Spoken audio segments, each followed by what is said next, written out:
Mon masque pour faire mon petit discours de présentation, ne vous inquiétez pas, je le remets tout de suite après. Bonjour à toutes et à tous, je vous souhaite la bienvenue dans cette salle Chastagnol pour cette conférence co-organisée avec la confrérie du Brimo. Bon, voilà, je salue les représentants, ils sont en train de se préparer, mais bon, ils vont s'installer tout de suite après. Monsieur le maire ainsi que notre député s'excuse, étant retenu par ailleurs. J'en profite aussi pour saluer et remercier de sa présence Madame Bulot, notre conseillère départementale et vice-présidente du département. Donc, nous recevons aujourd'hui Benoît Caser, que certains connaissent déjà puisqu'il est déjà intervenu à quelques reprises dans notre commune, guide conférencier au sein de la communauté d'agglo du PIMO et membre de la confrérie du Brimo, venu aujourd'hui parler de son fromage pour sa pénultième conférence. Donc, comme je l'ai dit, historien bénévole au sein de la confrérie depuis, je crois que c'est décembre 2019, si je me trompe, c'est ça, et s'intéressant depuis plusieurs mois à l'histoire de sa ville. Il s'agit pour aujourd'hui de présenter ce fromage typique de notre région et d'en retracer l'histoire depuis l'époque gallo-romaine jusqu'au congrès de Vienne de 1814. Je crois que c'est 1815. Voilà. Alors, comme évoqué au début de mon propos, cette animation est organisée en partenariat avec la confrérie du Brimo. Cette dernière vous proposera à l'issue de la conférence une dégustation de brie. Et je remercie encore une fois les membres confrères pour leur présence. Si vous souhaitez être tenu au courant de la programmation culturelle de la commune, vous pourrez les laisser vos coordonnées sur la table à la fin à la sortie. Ne vous inquiétez pas, je ne vous enverrai jamais de spam. Voilà, je vous enverrai uniquement les dates de ce qui est organisé culturellement par la commune. Et donc avant de céder la parole à Benoît, je vous remercie toutes et tous pour votre présence et je vous souhaite une bonne conférence. Merci.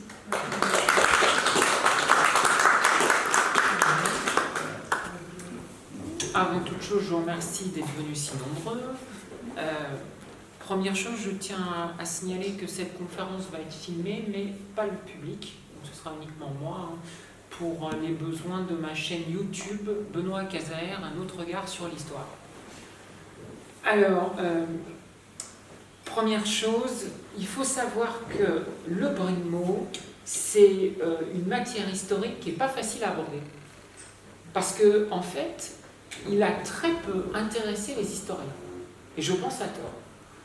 Même si, bon, je vous le dis tout de suite, je suis intolérant au lactose, je ne peux pas en manger. Mais je me suis intéressée à l'histoire du Brimo pour la bonne raison qu'en tant qu'historien, et en plus mets le doigt, le Brimo en fait permet de retracer, on retrouve en fait l'ensemble de l'histoire de France dans l'histoire du Brimo, et même avant l'histoire de France, puisqu'il y a les origines gallo-romaines jusqu'à l'époque contemporaine. En tout cas, là, j'irai jusqu'au congrès de Vienne de 1815, parce que sinon, on n'aurait pas fini de parler de la question. Ce qui est important, c'est de s'imaginer que le brie, même s'il n'avait pas cette forme-là, existe depuis l'époque gauloise. Et là, on peut s'appuyer sur l'archéologie, puisqu'on a retrouvé des cuillères de brie qui attestent de l'existence du brie. Alors, il faut vous imaginer qu'à l'époque gauloise, le Brimo, il avait pas du tout cette apparence-là, il était noirâtre, il n'était pas du tout blanc. Et lorsque César a fait sa conquête des Gaules, je peux vous dire que quand les Romains ont découvert le Brimo, ils l'ont trouvé absolument infect. C'était pas du tout leur truc. Eux, ils préféraient le fromage de la provincia. D'ailleurs, les Gaulois, à l'époque, pour les Romains, étaient réputés pour leur jambon, pas pour le fromage. Donc ça, c'est une première chose. Et quand on va au niveau de l'histoire du brie, quand on s'y intéresse, on s'aperçoit qu'il n'y a que des crémiers qui ont écrit l'histoire du brie. Donc on trouve par exemple Pierre Androuet qui a écrit Le Brigmont, Histoire et légende. Alors là, mon rôle aujourd'hui, ça va être de vous montrer quelle est la vérité historique qui se cache à travers la légende. Parce que vous savez que la légende et le mythe diffèrent, dans la mesure où le mythe, c'est une invention complète, alors que dans la légende, il y a une part de vérité historique. Et alors, mon histoire va démarrer en 774, à une époque où on est censé parler déjà de Charlemagne. Alors déjà, là, ça ne colle pas, parce que normalement, en 774, Charlemagne n'est pas encore empereur, donc on l'appelle Charles Ier, roi des Francs. Et Pierre Androuet nous apprend qu'il revient d'un affrontement avec le roi des Lombards, qu'il l'a vaincu, et qu'il va s'arrêter à l'abbaye de Roy-en-Brie. Et c'est là qu'il aurait découvert le Brigmont grâce à l'abbé de Roy-en-Brie, et le Brigmont aurait pris sa forme définitive avec sa croûte blanche, et il l'aurait adoré, et il lui aurait demandé de lui apporter 2 caisses, etc. Alors là, je vais vous dire, ça ne colle pas du tout, parce que historiquement parlant, il n'y a aucune trace de ça. Je vais vous dire, par rapport à Charlemagne, ce qui est le plus sûr et le plus plausible, c'est ce dont parle Eginhard. Alors Eginhard, c'était le chroniqueur de Charlemagne. Alors là, quand il parle de Charlemagne, il est clair, il dit qu'il est empereur. Donc là, quand on est historien, on se dit c'est entre 800 et 814. Mais alors, je vais vous dire, le problème d'Eginhard, c'est qu'il ne précise pas où on est, il ne précise pas quand on est, et il ne précise même pas qui sont les protagonistes, à part qu'il s'agit de Charlemagne qui est empereur. Ah, ça aide pas beaucoup, hein, je peux vous dire. Si vous lisez les chroniques d'Eginhard, vous allez voir l'empereur Charlemagne. Il est où? Il fait quoi? On ne sait pas. On ne sait pas ce qui se passe. Bon. On sait juste qu'on est dans une ville avec un cours d'eau, parce qu'il parle de poissons, il parle d'un cours d'eau. On sait juste qu'il y a une cathédrale parce qu'il y a un évêque, il est en présence d'un évêque. Une cathédrale, il ne faut pas vous imaginer qu'à l'époque de Charlemagne, ça va être une cathédrale gothique telle qu'on peut voir à la fin du XIIe siècle ou au XIIIe siècle. Ah non, ça va être une cathédrale romane. Et même quelquefois un temple gallo-romain qui a été reconditionné pour le culte chrétien. Ils n'ont même pas eu le temps encore de faire les édifices romans du Xe siècle, etc. En tout cas, en ce qui concerne la ville en question, puisque quand on y réfléchit, on est sur la route d'Aix-la-Chapelle, on a un cours d'eau, on a une cathédrale, tout ça, ça ressemble un peu à Meaux. Et donc, c'est là que ça rejoint ce que je vous disais au niveau de l'archéologie, parce que Meaux, c'était devenu une ville très importante à l'époque gallo-romaine, c'était devenu Iantinum, et elle était plus grande que Paris, qui à l'époque s'appelait Lutetia. Et à l'époque de Charlemagne, Meaux est encore une ville très importante. Il faut vous imaginer que les Mails s'étaient installés au bord de la Marne, et que Meaux, c'était une ville très étendue. Elle n'était pas enfermée encore dans les remparts gallo-romains. La seule zone où vous aviez quelque chose dans les remparts gallo-romains, c'était la zone religieuse où vous aviez la cathédrale romaine. Et donc, ce dont nous parle Eginhard, ça se serait passé probablement dans le palais épiscopal qui était juste à côté de la cathédrale romaine de l'époque, qui était un ancien temple gallo-romain. Je vous dis ça selon ce qu'on ne connaît pas à quoi ressemblait la cathédrale romane à l'époque de Charlemagne. C'est inconnu. Donc on suppose que c'était encore un temple gallo-romain.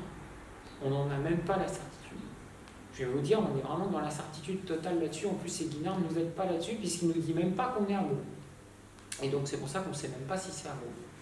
Mais en tout cas, si on peut supposer que c'est à Meaux, dans ce cas-là, ça voudrait dire que Charlemagne se serait adressé à un évêque qui est l'évêque Hildric. Et Charlemagne, ce jour-là, il avait envie de manger autre chose que du gibier ou que de la viande d'élevage. Et il s'était dit, pourquoi pas du poisson, mais manque de chance pour lui, la pêche n'avait pas été assez abondante. Donc du coup, on lui a proposé du fromage. Et puis alors là, je vais vous dire, ça fait comme avec les Romains. Sauf que cette fois-ci, le brie avait pris sa forme traditionnelle. il était avec la croûte blanche. Charlemagne a été attiré par la croûte, mais surtout, il n'a pas du tout eu envie de manger ce qu'il avait en dessous de la croûte, qu'il appelait le moisi. Et l'évêque Eldric, il lui a dit, mais non, mais Seigneur empereur, il faut que tu manges le moisi. Non, parce qu'à l'époque, on se tutoyait, ça sera qu'au début du XIIe siècle que le vouvoiement va apparaître. Et Charlemagne a dit, bon, bah, je vais essayer d'y goûter, etc. Puis il a goûté, il a trouvé ça délicieux, tellement délicieux qu'il a dit à l'évêque, bon, bah maintenant, tu m'en envoies, tu m'en fais parvenir en mon palais d'Aix-la-Chapelle tous les ans 2 caisses pleines. Ah, l'évêque, il était très ennuyé, c'est sûrement d'ailleurs Hildrick, comme je vous l'ai dit, si on a un mot. Il s'est dit, bon, je veux bien, Seigneur empereur, mais je fais comment? Moi, je ne sais même pas les reconnaître, les fromages que je vous ai proposés. Alors, Charlemagne a dit, eh bien, écoutez, vous n'avez qu'à le couper par le milieu. Comme ça, on verra s'il y a du moisi ou pas. Et tous les fromages moisis, vous me les faites parvenir, et puis tous ceux qui ne le sont pas, vous les gardez pour vos jambes. C'est drôle, hein? Et alors l'évêque s'est exécuté et il a apporté jusqu'à la mort de Charlemagne au palais d'Aix-la-Chapelle. Ça faisait un sacré voyage depuis Meaux. Il lui a apporté donc du fromage de brie avec donc 2 caisses pleines. Alors je veux vous dire, c'est encore pareil avec Épinard, on ne sait même pas combien de fromage de brie dans une caisse. Hein. Il ne le dit pas non plus. Hein. Il ne dit même pas les quantités. Hein. Bon, à mon avis, ce n'est pas les quantités qu'il y aura par la suite dans Gargantua, mais ça, je vous en parlerai plus tard. En tout cas, toujours est-il que, apparemment, Charlemagne lui aurait donné en échange une métairie, qui est peut-être celle de Germigny l'évêque qu'a donné le fameux pigeonnier de Bossuet, bien des siècles plus tard. Mais ça, encore une fois, c'est une supposition parce que Eguinard ne parle même pas de où était cette métairie en question. Alors après, on va faire un grand saut dans le temps, parce que là, on n'est pas à l'époque où la France existe encore. Et oui, parce que la France, en fait, elle n'est pas si... la France est une construction récente, enfin relativement récente. Donc nous allons partir au XIIe siècle. Au XIIe siècle, vous avez 2 grands seigneurs qui s'affrontent. Le roi des Francs, qui est le seigneur d'Île-de-France, et vous avez le comte de Champagne,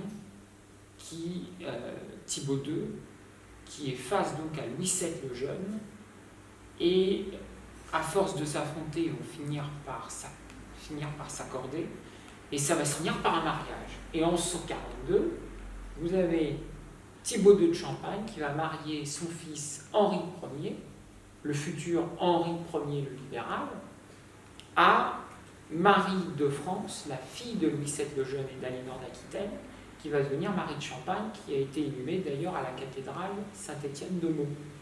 Et Henri Ier le libéral, c'est quand même lui qui va appuyer, qui va donner des subsides pour la construction de la cathédrale Saint-Étienne, la cathédrale moderne gothique. Et il va donner également à Meaux ses premiers statuts communaux en 1179. D'ailleurs, si vous allez à Meaux, à l'entrée de l'hôtel de ville, dans le grand escalier, vous verrez que vous avez le vitrail qui date de l'époque d'Henri Ier le libéral et qui représente Henri Ier le libéral qui donne à Meaux ses statuts. Ce qui est très intéressant à voir. Et pourquoi je vous parle de ça?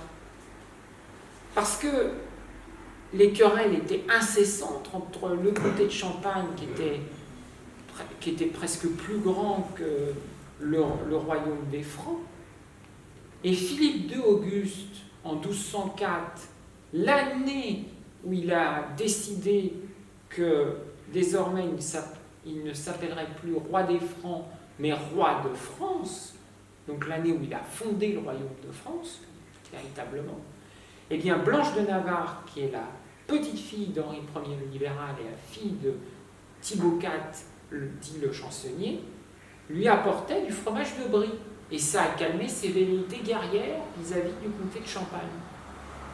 Ce qui fait que, par exemple, le comté de Champagne a commencé à être démembré avec la ville de Meaux, qui est rentrée dans le domaine royal, qu'en 1284, quand vous avez eu le mariage de Philippe, le futur Philippe IV le Bel, et de Jeanne de Navarre, la fille d'Henri III de Champagne, et Philippe, le futur Philippe IV le Bel, et donc le fils de Philippe III de Hardy, donc en gros le petit-fils de Saint-Louis. Et, mais alors le brie dans tout cela? Eh bien le brie, il va rentrer vraiment à nouveau dans les... Il va poursuivre, on va dire, son évolution culinaire et surtout dans les esprits au plus haut niveau de la cour, à partir du XIVe siècle. Par exemple, en pleine guerre de Cent Ans, vous avez Jean de Brie, qui est intendant des bergeries de Charles V, donc on peut supposer que Charles V aimait le brie, qui lui faisait des poèmes pour ses conquêtes féminines, et qui donc offrait des galettes de brie, et c'est à partir de cette époque qu'il était d'usage d'offrir des galettes de brie aux dames pour obtenir leur faveur. Et on a la même chose à l'époque de Charles d'Orléans, qui est le père du futur Louis XII, Louis XII qui régnera de 1498 à 1515, jusqu'à temps que son lointain cousin François d'Angoulême, François Ier, devienne roi de France. Et Charles d'Orléans, alors lui, il envoyait aussi des galettes de brie à ses bien-aimés, et donc ça, c'était dans les années... Charles d'Orléans, il a été fait prisonnier à Azincourt en 1415, pour vous donner une idée. Donc, dans ses jeunes années, c'était l'habitude qu'il avait prise. Et puis alors, là où le brie va vraiment va connaître vraiment son âge d'or, c'est sous François Ier. Pourquoi? Tout simplement parce que on peut supposer que François Ier raffolait du brie pour deux raisons. La première, c'est que Barthélemy Chasseneux, qui est un humaniste, va écrire le Catalogus Gloriae Mundi, donc le catalogue à toutes les gloires du monde. Et là, le brie, ça va devenir comme une des 7 merveilles du monde. Il écrit carrément que, en gros, le brie est le roi des fromages. Il n'y a que dans le Catalogus Gloriae Mundi, il n'y a qu'à cet endroit-là décrit où le brie est le roi des fromages. Je vous dis ça parce que ça va être important pour la fin de la conférence. Donc, roi des fromages, il n'y a qu'un pas pour qu'il soit le fromage des rois. Donc forcément, François Ier devait adorer le brie, et là j'en viens à la deuxième raison, je vous parlais de Gargantua tout à l'heure, parce que dans le Gargantua de Rabelais, Gargantua, il a un père qui s'appelle Grand-Gousier, et Grand-Gousier, c'est le pendant de François Ier. Donc à partir de là, on peut supposer que François Ier raffolait du brie. D'ailleurs, dans Rabelais, il fait offrir 200 fromages de brie à Grand-Gousier par son fils Gargantua. Donc là, c'est gargantuesque, si j'ose dire. Et puis, alors, pour ce qui est de la Renaissance elle-même, on ne connaît pas trop ce qui s'est passé avec Henri II concernant le fromage de brie. Il faut dire, le règne d'Henri II, c'est quand même une période de guerre, puisque c'est la suite des guerres d'Italie et des guerres entre le Saint-Empire romain germanique de Charles Quint, puis de Philippe II de Habsbourg, et donc, et puis en plus après, il y a l'Angleterre qui rentre en jeu à la fin avec Élisabeth Ier, et même avant avec Marie Tudor. Enfin, c'est assez compliqué cette période-là.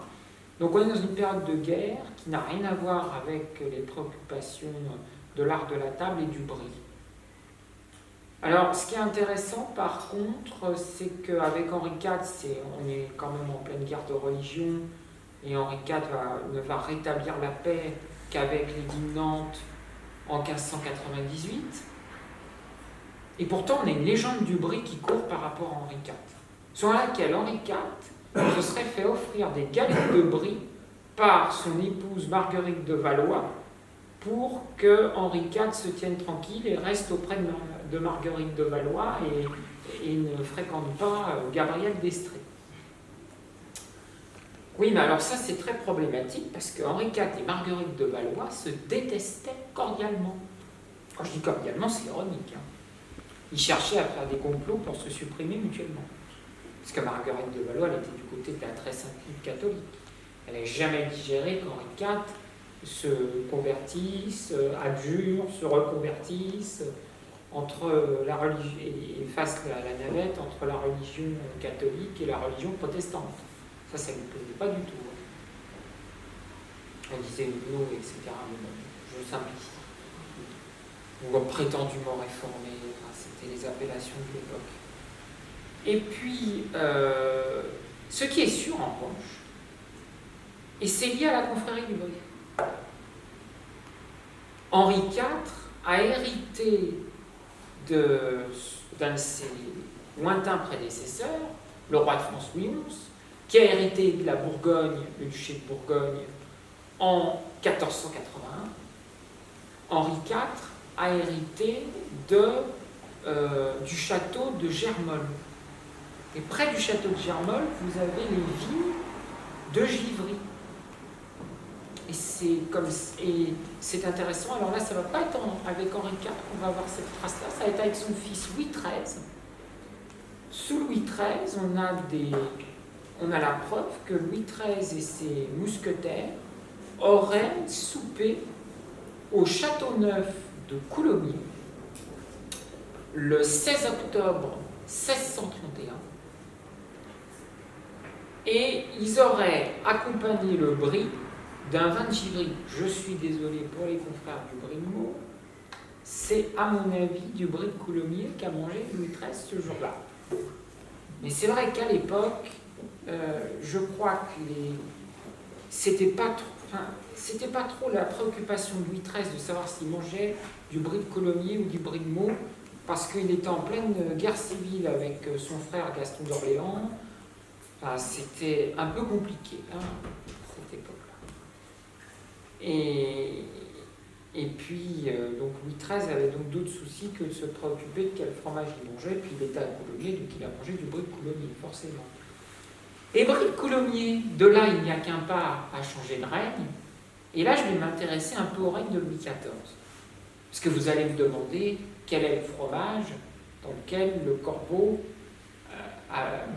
dans le bec du corbeau, dans le corbeau et le renard. C'est un brie de Coulommiers. Et non, le camembert, je vais pas vous dire ce que c'est que le camembert maintenant, je vais le faire pour la suite. C'est un brie de Coulommiers, et pourquoi? Parce qu'il fallait qu'il soit suffisamment petit, mais il fallait surtout qu'il dure suffisamment longtemps. Parce que la fable de La Fontaine, elle est très grande. La fable de La Fontaine, c'est une copie de la fable d'Ésope, qui est un fabuliste grec du 7e siècle avant notre ère, et qui était le précepteur du fils du roi Crésus, le roi de Lydie, dans l'ancienne Hélade, c'était ce qu'on appelait les provinces anciennes de la Grèce. Et donc, non mais je vous parle de ça parce que c'est très drôle. Ésope, il fait une fable très courte. Et pourquoi? Parce que c'est un fromage de brebis, c'est comme le feta salakis au lait de brebis. Il va couler le fromage. Donc, il faut aller très vite dans les vers de la fable, afin que le renard puisse convaincre vite le corbeau de lâcher il faut qu'il le séduise suffisamment vite pour qu'il lui lâche le fromage et que le renard l'attrape. Alors que dans la fable de La Fontaine, on peut mettre beaucoup plus de verbiage, on peut être vraiment à la cour de Louis XIV, etc. Puisque là, on est en face d'un brie de Coulommiers. C'est beaucoup plus pratique. En plus, comme La Fontaine était né à Château-Thierry, forcément, c'est le brie de Coulommiers qu'il a choisi. Et puis surtout, le brie de Meaux, c'est problématique, parce que le brie de Meaux, c'est beaucoup trop grand. C'est grand un Brimo. Donc vous imaginez le pauvre corbeau là. Ah bon allez. En tout cas le renard il sera content parce qu'il récupérera le morceau. Mais bon, ça fait pas. Ça va pas dans la fable, hein, on est d'accord. Alors maintenant on arrive à Louis XIV. Et le problème de Louis XIV, c'est que vous allez être un peu déçus. Louis XIV, il n'aimait pas le brie. Et en plus, il considérait que le brie était indigne à sa condition de roi. Alors là, vous imaginez, le brie qui était roi des fromages, il passe carrément à la trappe et il se retrouve à ras de terre. C'est devenu le fromage des mécréants, des gueux, c'est terrible quand on y pense, la déchéance du brie sous Louis XIV. Et ça va durer longtemps, hein, parce qu'il va mettre près de si on prend sa prise de pouvoir le 10 mars 1661 et le moment où il va commencer à s'intéresser au brie, et oui, heureusement pour le brie, il s'y est intéressé à un moment donné. Parce qu'évidemment, tout ce que mangeait Louis XIV, il fallait que tout le monde le mange, même s'ils n'aimaient pas ça. Hein. Donc, en plus, Louis XIV, il ne mangeait pas forcément des plats qui lui plaisaient, il mangeait des plats par rapport à une hiérarchie des plats. Ah oui, il faut manger des oiseaux parce que c'est de l'ordre du sacré, c'est de l'ordre, c'est aérien, c'est royal, l'oiseau est dans le ciel, puis Louis XIV, c'est le roi soleil, donc forcément, l'oiseau, il s'approche du soleil. Alors que manger des animaux d'élevage comme le porc, etc., c'est à ras de terre, c'est pour les paysans, tout ça. Donc forcément, ça n'intéressait pas Louis XIV. Par contre, oui, manger du gibier, et là, oui, c'est grandiose, le cerf, c'est le roi de la forêt, donc il y a toujours cette idée monarchique. Parenthèse fermée. Donc Louis XIV, il s'intéresse aux brigands les 5 dernières années de sa vie. Mais alors lui, il ne le fait pas à moitié, hein, parce que, bon, attention, hein, si on en croit ce qui a été écrit là-dessus, parce que c'est même pas attesté historiquement, cette histoire encore, Louis XIV, il mangeait que de l'époisse. En principe, il adorait ça. Et puis, à la fin de sa vie, il a quand même daigné goûter le brie. Et apparemment, c'était du brie de Meaux. Et il aurait fait venir de Meaux 50 chariots. Je vous dis qu'il ne faisait pas les choses à moitié. Il y a 50 chariots qui venaient régulièrement de Meaux à Versailles, chargés de brie de Meaux, pour le roi Soleil, pour les banquets du roi Soleil, entre 1710 et 1715. Mais alors, si on a bien un qui adorait le brie dans l'histoire, c'est le régent, Philippe II d'Orléans. Philippe II d'Orléans, dans ses petits soupers, il adorait manger du brie en dessert. Parce que le brie, il y avait une certaine légèreté, on pouvait faire des tartines, ça plaisait au régent, voilà. C'était quelque chose qui lui plaisait beaucoup.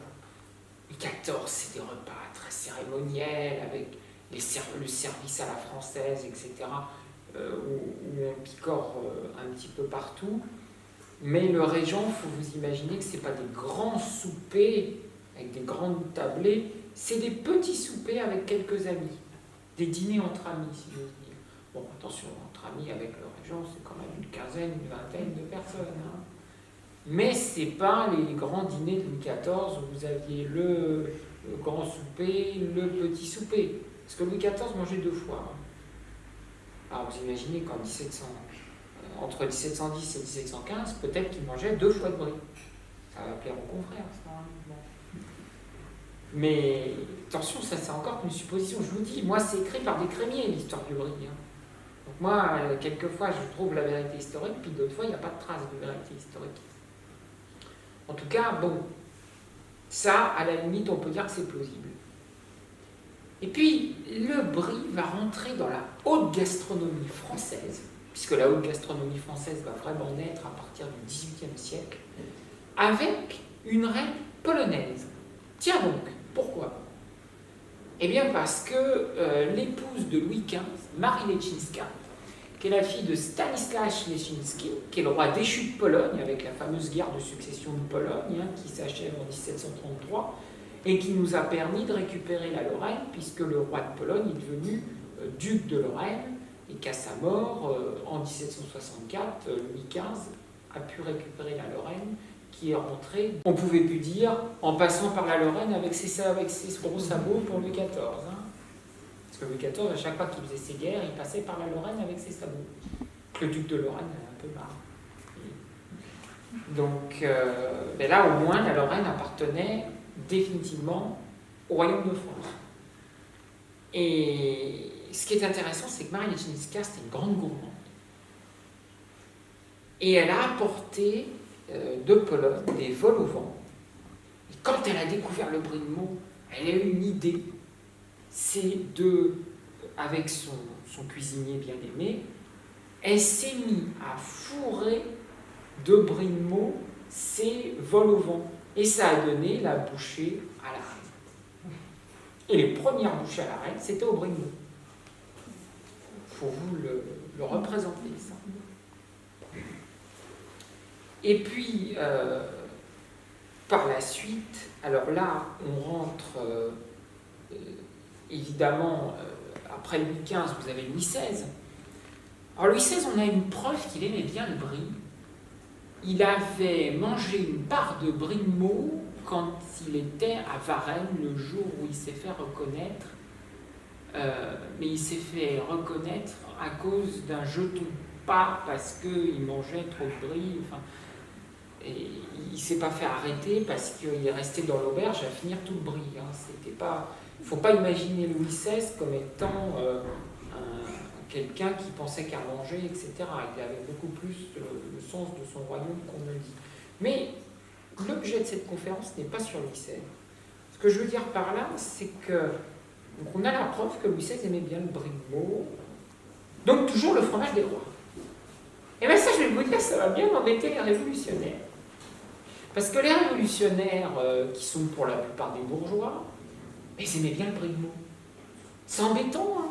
Parce que le brie de Meaux, si on fait le bilan, c'est quand même le roi des fromages, le fromage des rois, et même le fromage de l'empereur carolingien Charlemagne depuis les années 800 de notre ère. Vous vous rendez compte la catastrophe pour les révolutionnaires, qui ne voulaient plus entendre parler de royauté, de monarchie, d'empire, de tout ce qu'on veut. Enfin, après, ça ne va pas les déranger d'avoir un empereur. Mais il n'y aura pas d'empire, hein, c'est un empereur de la République, bien sûr. Donc c'est très problématique. Eh bien, François-Joachim Lavallée, qui est un des révolutionnaires français, il va avoir un mot une phrase qui va mettre d'accord tout le monde. Les fromages de brie prêchèrent l'égalité bien avant qu'on ne supposât qu'elle existe. C'est beau. Hein. Non mais je trouve ça très, très rigolo. Alors parce qu'ils aiment ça, alors oui, c'est le contraire. Remarquez, c'est le raisonnement populaire, ça. On aime ça, donc on en mange. C'est la logique. On ne va pas suivre une hiérarchie comme un roi parce que c'est digne de ma condition, je vais en manger ou pas en manger comme Louis XIV. Donc avec le raisonnement des révolutionnaires, ça a donné ça. Vous parliez du camembert tout à l'heure, j'ai entendu le mot camembert par là. Par rapport au corbeau et au renard. Là, c'était un sacré anachronisme quand même. Parce que le camembert, il est né en 1792. Pourquoi ? On est en pleine terreur. Bon. Du moins la première terreur. Il faut imaginer que la terreur n'a pas été complètement déclarée. Disons qu'on est à l'avant-veille de la terreur. On est à l'été 1792, au mois d'août. Il faut vous imaginer que le 10 août, vous avez eu la prise des Tuileries. Donc les gardes suisses se sont fait massacrer et Louis XVI et sa famille se sont réfugiés dans les locaux de l'Assemblée nationale constituante. Et vous avez Georges Danton qui fait son discours de l'audace, encore de l'audace. Et il y a 2 ans auparavant, c'était la fête de la Fédération, et puis il avait été élaborée dans la foulée, par la suite, la constitution civile du clergé. Déjà, ça a posé problème à un bon nombre de prêtres qui dans ce cas-là, reniaient le pape et n'ont pas voulu signer cette constitution. Et je vous parle de ça parce que l'évêque de Meaux en fait partie. Il s'appelle Monseigneur Thuin. et il a une conversation avec un de ses amis, l'abbé Gobert. Et cet abbé lui dit « Ça ne peut plus durer, mon ami, vous allez finir embauché si vous restez ici. » Donc l'abbé Gobert il dit « Bah oui, mais que puis-je faire? Je ne sais pas où aller, moi. » « Bah, allez donc en Normandie, chez ma cousine Marie-Arelle. » Alors l'abbé Gobert s'exécute. Il part en Normandie. Puis il arrive chez les Normands. Bon, bah alors, il rencontre Marie-Arelle, très jolie jeune femme. Par contre, le problème de Marie-Arelle, c'est qu'elle fait des angelots, des petits fromages. C'est pour ça que le camembert est aussi petit. Et notre abbé, ça lui plaît pas du tout. Il trouve ça âcre, il trouve ça vraiment pas bon. Et il dit à Marie-Arelle, vous allez avoir aucun succès à vendre ces fromages-là. Et Marie-Arelle, elle dit, que puis-je faire? Je sais pas, je sais rien faire d'autre, en gros. Et l'abbé Gobert, il a dans sa serviette, dans son baluchon, il a la recette du brignoud. Et il va lui transmettre la recette du brignoud. Qu'est-ce qu'elle va faire, Marie-Arelle? Elle est très, très intelligente. Elle va se servir de la recette du brignoud, la mélanger à sa recette des angelots, pour la mettre au goût normand, et ça va donner le camembert de Normandie,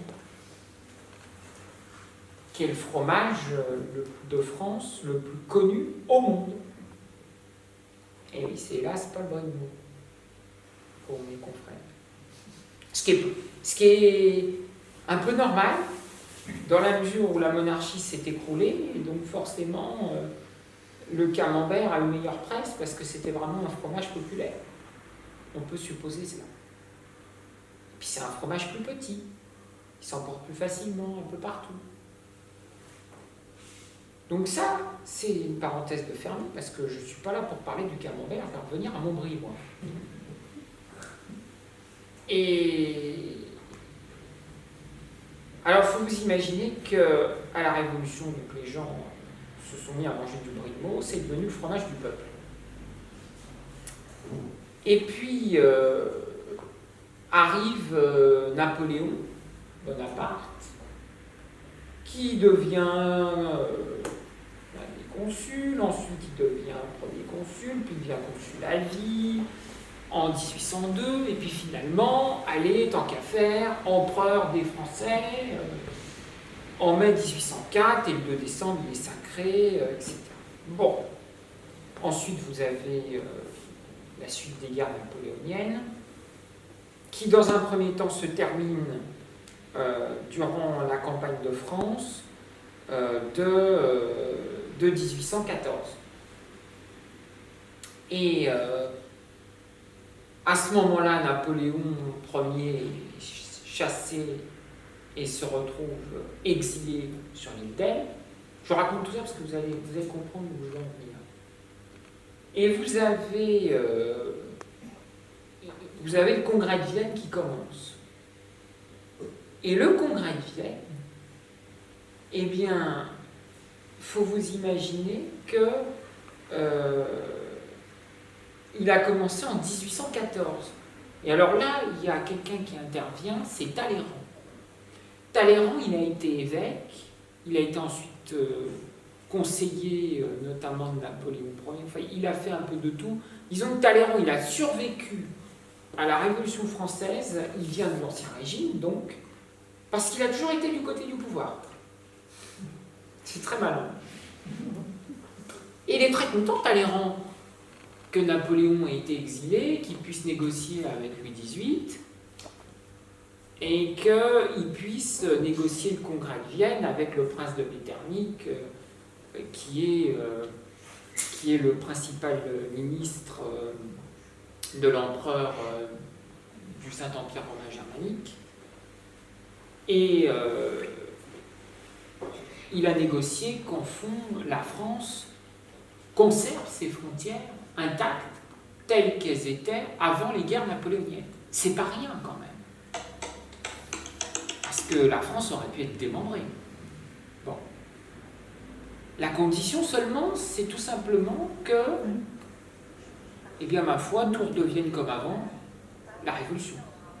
Et ça entraîne la première restauration et l'arrivée de Louis XVIII, le comte de Provence, qui revient d'exil et qui reprend le pouvoir et qui donc refonde le royaume de France. Il n'aura pas l'occasion de se faire sacrer parce qu'il était trop fatigué, il pouvait à peine marcher. Donc, et puis Louis XVIII a eu l'intelligence politique de se dire que se faire sacrer, c'est peut-être pas une bonne idée, avec ce qui s'est passé, notamment pour son grand frère, Louis XVI. Donc, manque de bol, Napoléon revient. Et là, on a les 100 jours. Jusqu'à la défaite de Waterloo du 21 juin 1815. Et là, c'est une catastrophe parce que le congrès de Vienne, il a continué. Et Talleyrand, il est reparti dans les négociations. Louis XVIII est retourné à Vienne pour les négociations. Et pour à nouveau renégocier les frontières, il faut quand même prouver que la France a encore quelque chose à offrir de positif et de non belliqueux. Et si l'on en croit un chroniqueur de l'époque, la légende selon laquelle il y aurait bien eu un concours, parce que quelque chose de non belliqueux, le fromage, bien sûr. Et là, il y aurait eu un concours pour savoir quel était le meilleur des fromages dans toute l'Europe. Et c'est le Brie de Meaux qui a gagné. Alors là, on en a cette preuve parce que vous avez un des convives qui aurait noté, qui aurait dit « Voilà bien le seul prince qui ne trahira pas à propos de Talleyrand ». Sous-entendu, le Brie. Seul prince qui n'a pas trahi, c'est le Brie. Et on en déduit quoi? Que le Brie est le prince des fromages et le premier des desserts. Ah, vous voyez, à l'époque des rois, le Brie, il était le roi des fromages. Mais en 1815, au congrès de Vienne, il rétrograde au niveau de prince. Remarquez, il était passé à fromage du peuple, c'était moins prestigieux. Et premier des desserts, ce qui est normal, puisque c'est quand même le prince de Metternich qui a présidé le concours, jury. Et le prince de Metternich, il n'allait quand même pas donner à un simple fromage un titre plus important que le sien. Donc il n'allait pas être le roi des fromages, ni l'empereur des fromages. Donc, forcément, c'était le prince des fromages. Il fallait qu'il soit quand même, à la limite, le même titre que le président du jury, mais pas au-dessus.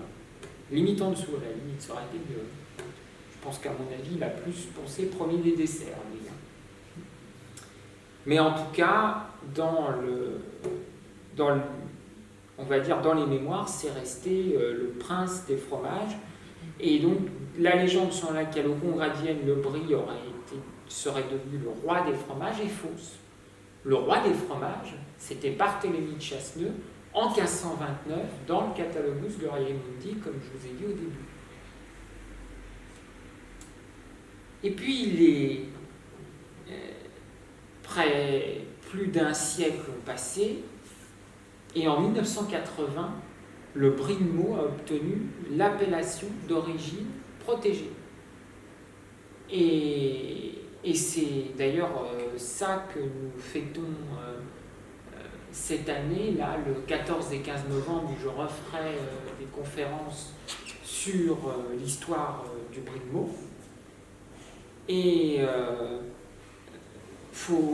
donc, le Brie de Meaux, en fait, aujourd'hui, est fabriqué, bien sûr, à Meaux.